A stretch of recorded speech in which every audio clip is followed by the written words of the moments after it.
Good evening, everyone. This is primary day in Kentucky. We have all the results scrolling at the bottom of your screen and also online at local12.com. But before we get to that, we want to tell you about a man wanted to fight for his country so bad that he lied about his age just so he could do that. If there were a grave for Walter Dunson, it would acknowledge his Bronze Star for bravery. But there isn't. There is no question Walter is dead.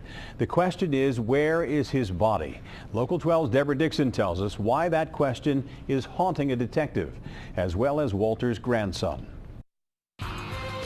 So what happened to Walter? Where's his body? Questions that go back to 1998, but Detective Kimberly Kelley has a renewed interest. He's a veteran.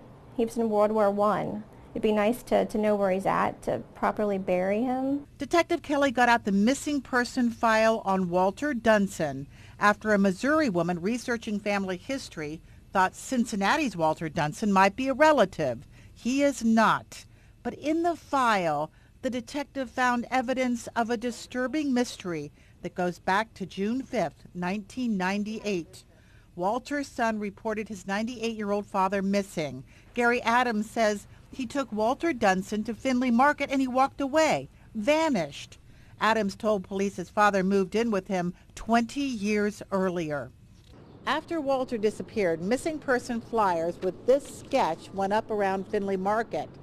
A police artist drew this because no one had any pictures of Walter Dunson.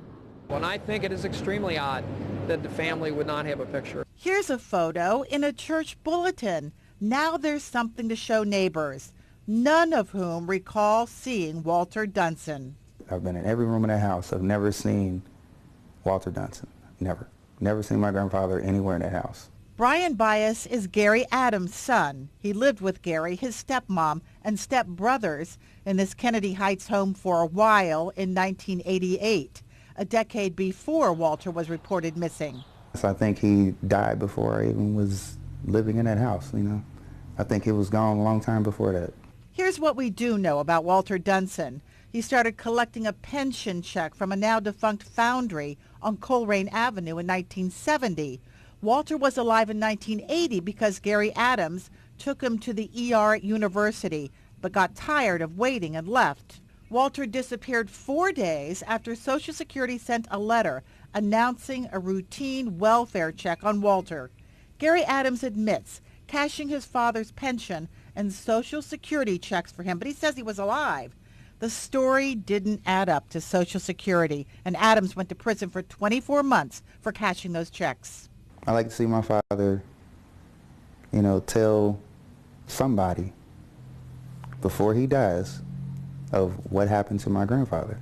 Gary's wife did not want to be part of this story. If she passed on my request to Gary, he did not call back. Brian Bias, who was in the Navy, thinks his grandfather deserves better. After all, he fought for his country and even said he was older than he was to do so. His family, he's a World War I vet, and I've been in the military, and you know, I feel like he should get the same honors as anybody else who dies that was a veteran, you know. And I feel like he definitely deserves a proper burial. Deborah Dixon, Local 12 News. Walter Dunson's case has never been closed, and Detective Kelley will follow any tips that might come in through Crime Stoppers. You can call the hotline at 513-352-3040. You will remain anonymous.